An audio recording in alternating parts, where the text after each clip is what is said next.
In this video, we're going to create duplicates of objects either in position or by rotation.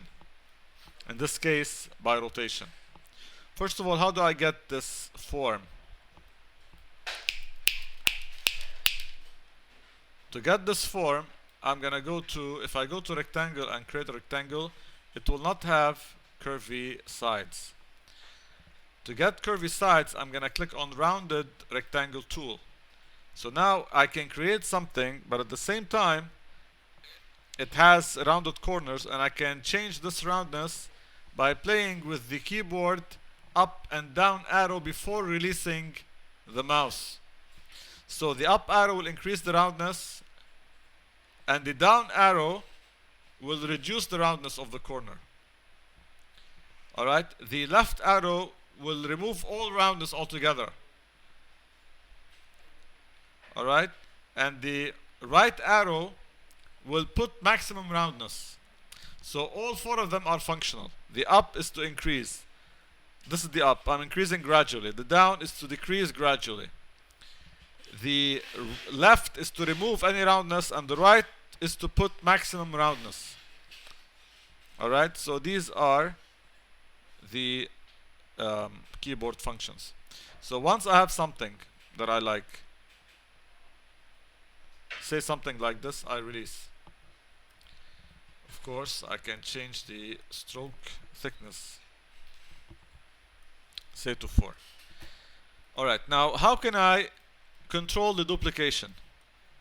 I want to control the duplication. If I selected an object and press Alt Move, I create a duplicate. And I can repeat the same process by pressing Control D. Control D being Object, Transform, and again. So that's Control D.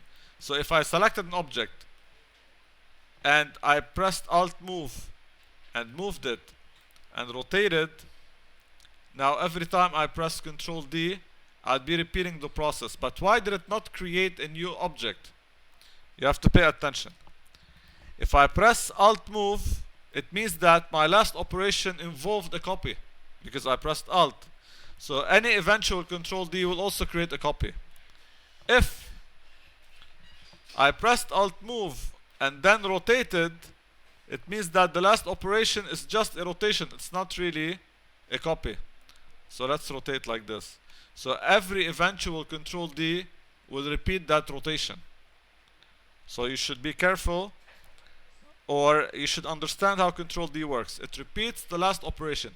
If that last operation involves a copy, the copy will be replicated. If it just involves a transform, like position, rotation, scale, that transform will be replicated. So in my case here, I need to rotate with a copy. How can I rotate with a copy? If I selected the object and went to my rotate tool, I can specify the center of rotation and then rotate the object. So this is rotating the object. If I pressed Alt, alright, I can choose to have a copy of that, and I would get something like this. So that's rotating with a copy, and that's the position. So let's undo and see what we can do here.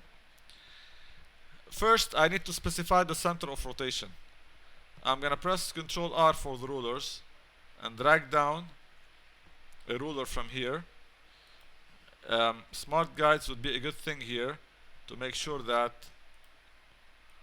the guide is exactly in place. Alright, I'm going to clear the guides and drag down a new one. So here I want to align to this line here. So when I drag the guide, I can align it like this. And I want to drag another guide to align here. So that's going to be the center of my rotation. Alright, so I'm going to click on the rotate tool and place the center of rotation here.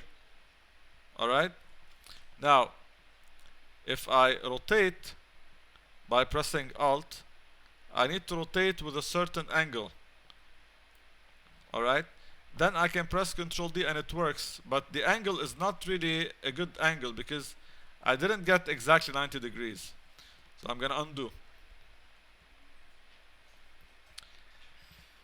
If I open my transform, I can see the angle. So let's zoom in to make sure that we have a good alignment. Alright, that's the transform. I'll rotate. Okay, I could not see the angle anyway, so I'm gonna go to window and transform to see this as a window, so it will always show. Alright, so anyway, that's the rotate tool.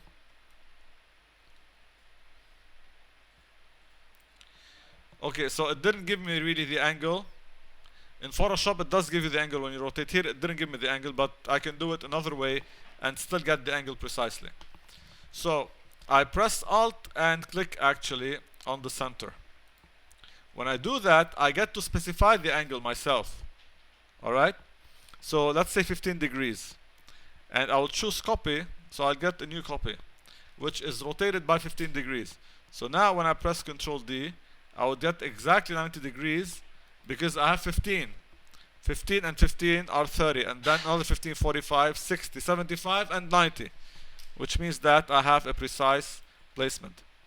So I repeat, the way to get this to work precisely by angle, if you want to do it manually, if you're not really after precision, then you can place the center and rotate a little bit, press Alt for a copy and then Ctrl D, but you won't really get 90 degrees, so it wouldn't look professional unless that was what the design dictates. But otherwise, you have the center, you press Alt and you click on it. Here you press copy and you type in the angle and then Ctrl D and you would get exactly 90 degrees. After that you can change the color to whatever you like. So that's how I duplicate with precision using the transform again tool.